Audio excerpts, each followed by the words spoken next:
gonna edit some of this, right? Oh, I'm totally gonna edit this. Are you kidding me? That's why I fucking love video, man. Wasn't that good? I'm like, But I'll tell you one thing. Nobody ever thinks the left's coming first. oh my god. It's always the right hook, man. Yeah, everybody always thinks it's gonna be right, you know, but I'm ambidextrous. At least I was good to you. Today we're talking with Michael Anderson, a very prolific artist, specializing in painterly collage, rooted in graffiti, jazz, abstraction, and the current times. He's also been the art world paparazzi for White Hot magazine since 2011 and has received numerous awards and artistic residencies. So thank you for having me today. Oh, thanks for coming over. Awesome. I'm just going to jump right in. Thanks for bringing some nice beer too. Yeah, of course. Your place is amazing. So my first question is, I read that you were born in the Bronx, and I'm wondering what it was like growing up there in the 70s, and I'm assuming the 80s as well? Pretty dark. Okay. I used to have to fight a lot of people. My complexion isn't exactly the right color for the neighborhood a little bit. So, yeah, sometimes I have to fight, you know, 2 or 3 people.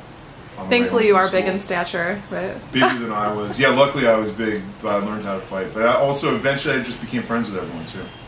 Everybody's like, don't want to get hit by that white boy again, you know, like, or like, he's tough, or like I would fight, sometimes you lose, sometimes you win, you know, doesn't matter. Sometimes, you know, people get shot. I remember there was this girl in my, like, 1st grade class that got shot on the way to school. Just random shooting. Oh my god, was she killed? Yeah, got killed. Like, and she was my friend too. I can't remember her name anymore though. Oh my god. But I mean, it was so long ago. You know? It was nice though. You know, my parents were born in the Bronx. My grandparents were born in the Bronx. Oh, okay. So it's been a long lineage then. Yeah. So then I wonder, were there other family members that were artistic as well, or that pursued the arts? My grandfather went to Cooper Union, and he was a painter. I can show you one of his paintings that I have here later if you like. And he eventually taught painting at NYU. Oh, that's amazing. I unfortunately never had a chance to meet him because he passed away before I was born, but I guess I'm named after him. You're named after him? Oh my god, that's so special, man. That's awesome. So why aren't you living in the Bronx now? Why Harlem?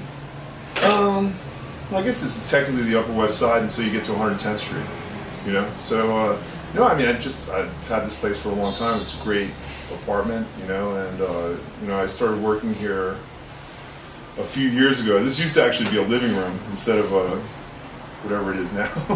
Did this fireplace used to work over here?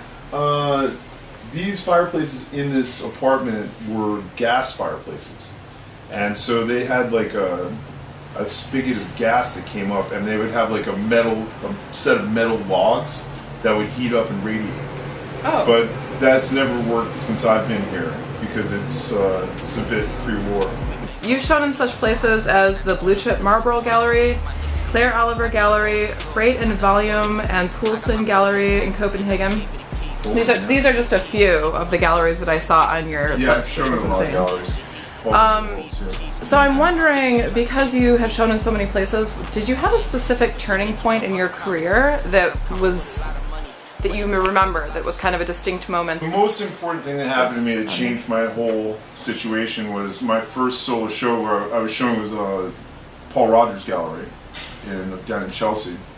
And you know, my first show was called, obviously, Post No Bills. And like, I got a review from Roberta Smith and in the Times, and that automatically put me on another kind of, and it was a good review. And it gave me like kind of a boost, I guess, in a kind of way, you know?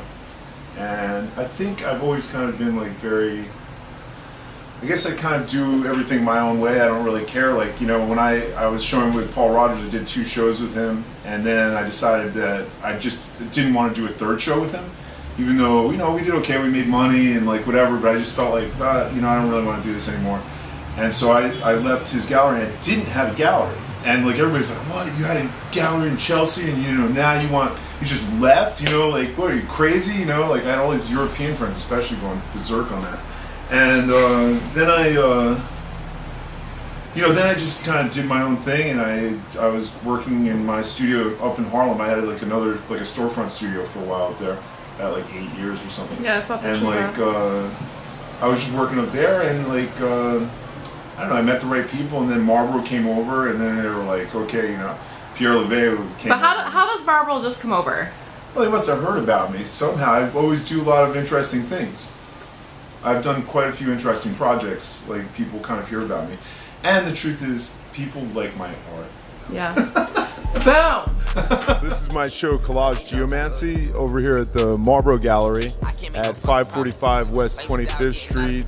Lifestyle getting ludicrous. I made $1 million less than a year and I blew that on stupid shit. Typed it in like how to make $1 million. I always got a lot of press too. I mean, I just always got a lot of press right from the get-go.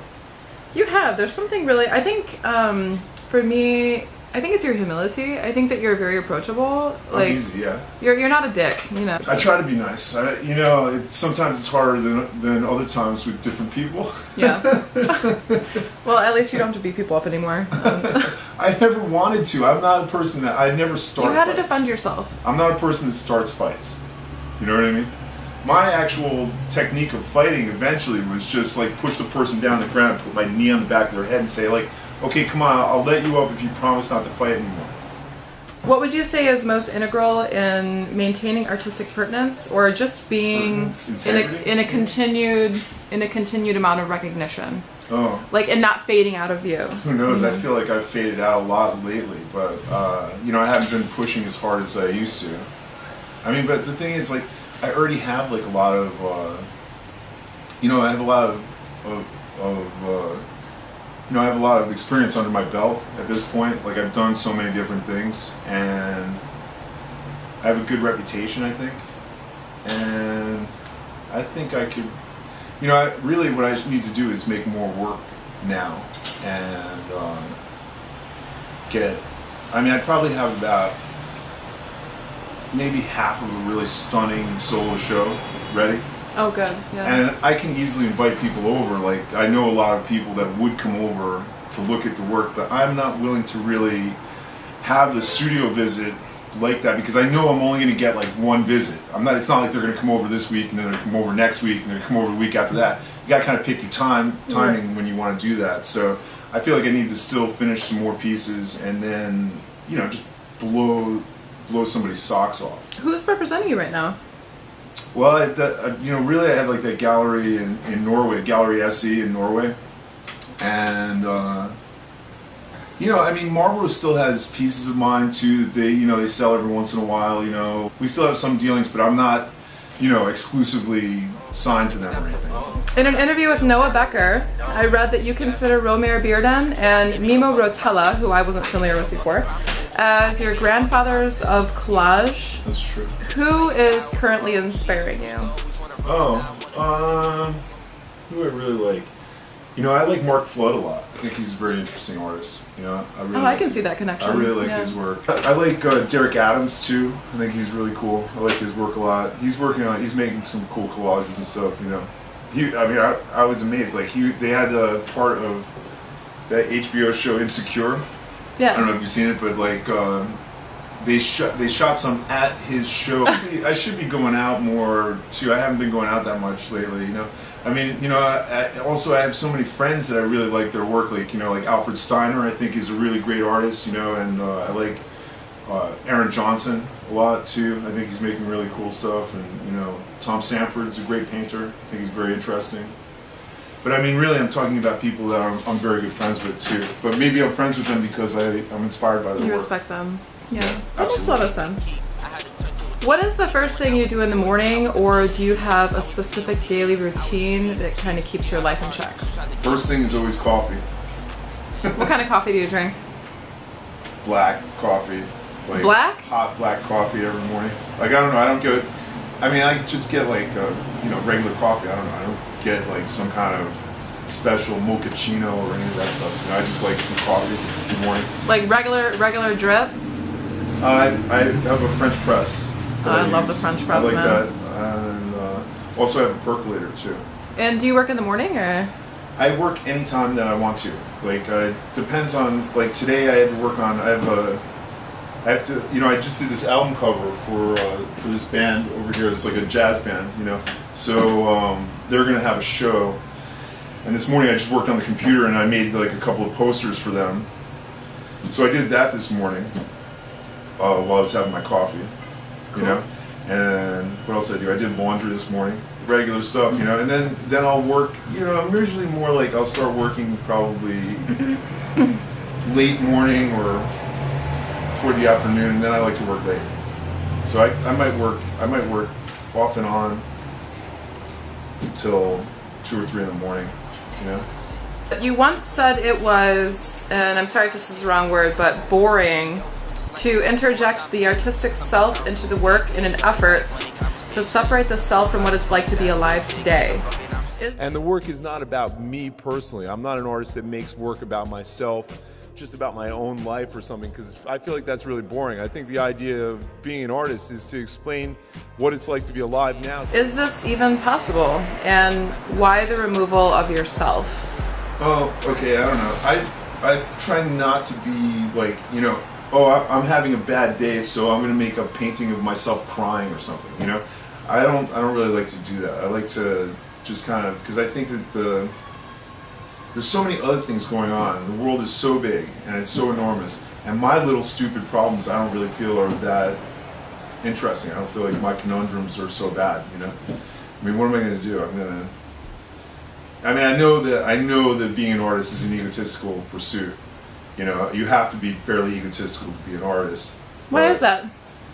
Because, well, first you have to have confidence in what you're doing. I think that I don't think that there's anything wrong with doing it that way. You know, making it all about yourself, or making all self-portraits of yourself, or I think everyone has a different way of handling what they do with the art. But for me, it's really I'm not that pretty anyway. Why put me in the picture? That. You know what I mean? Like, that's ridiculous. But I'll tell you, I did just do something that was self-referential for the first time. And actually, in this piece of art, you can look at it in a little bit, I guess, you know. But I actually put a copy of a piece of art into the piece of art. A copy of my own art. I went from rag to riches, I bagged the bitches that gave me the straight face. I hit the baddest bitches, it's sad, but I had the curve in the same day. I treated them bad, I wouldn't be mad if I was to get treated the same way. So treat me the same way, same way, same way. Kind of as a wrap up, what's next in store for your audience? Well, you know, I'm making these pieces that are paneled now instead of you know, I used to make pieces. Well, I mean, I've done a lot of different types of work, but these pieces are now on these panels. I've been making these 2-section pieces that are kind of tall. So yeah, I've just been. And this is part of the show, the half of the solo show that you said you've already. Yeah, that I'm working on. You know, some of them are more like this too. You know, where they have this is just made out of posters, so it's like separated from like a board. Sometimes I make the pieces on the board, or sometimes I make the pieces so they come off the board. So that is actually usually if I make pieces that are larger than 4x8, because you know you can. I mean, but now I started doing these paneling things, so I can put like several panels together. All right, so I'm gonna do a little fun portion. This is a portion where I've dug through your social media photos, and I pulled some pictures that need a little bit of further context. Oh my goodness. And then I'm just going to interject these in the thing, so as you're talking, it'll overlay. Oh yeah, that one's in Athens. You know, my friend Petros took the picture of me there. I just told him it was like they had a garbage strike in Athens, and it was just completely garbage everywhere. And I was like, "Hey man, take a picture of me." And he's like, "Oh, not in front of that." I was like, "Yes, in front of the garbage. Take a picture of me in front of this mountain of garbage." Like your hair, the beer bottle. I'm like, oh my god. This is just an offshoot question, but this has been your signature look in every single picture I've It's kind of true. I always wear the same clothes. I have a uniform. I wear Dickies suits. I love the 2 top buttons. It's so smart. Like LA prison gangster style. You know. But I mean, it's cool. Like that suit will get you in anywhere. I can go to like a high-end party, or I can go to like, you know, whatever. I can go to Silent Barn. I can go to a Vice party with that on. I look great. If I go to like, I can go to something nice too. I can go to.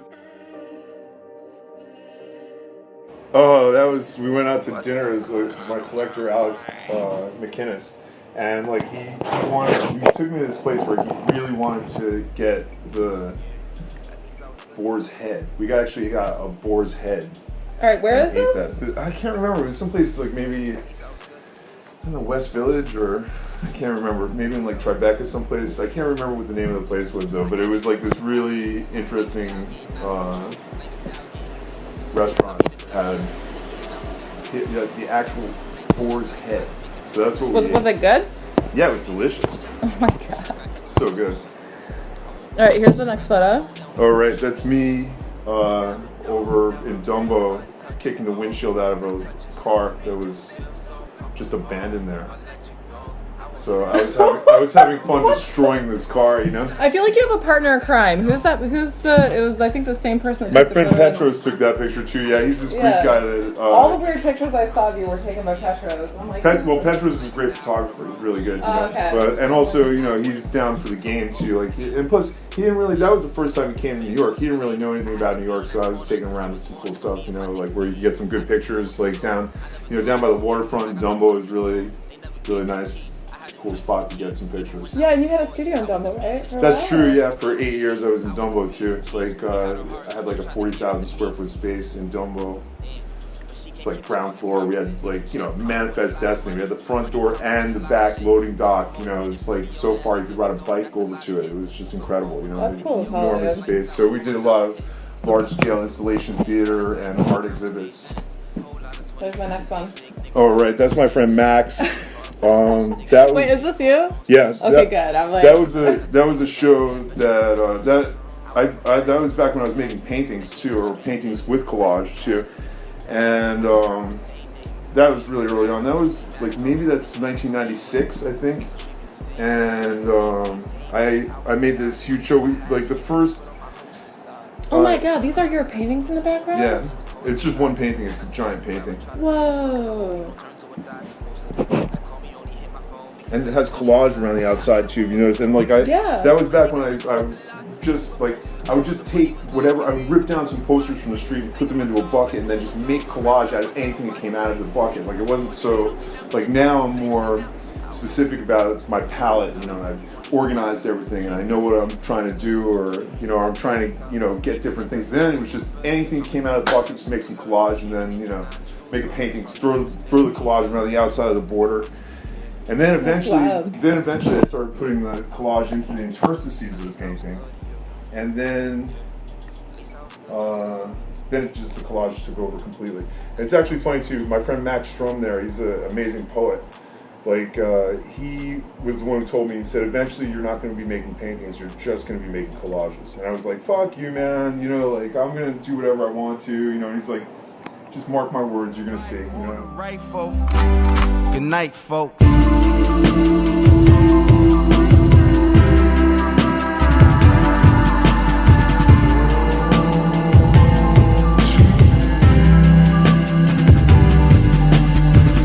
Bloody ink on my pen spelled suicide. Kurt Cobain even died cause you scrutinize. It's a fine line between truth and lies. Jesus Christ never lied, still was crucified. I really should have cleaned up a little bit for you. Look at that. And now your world is in my palm, take cover, niggas.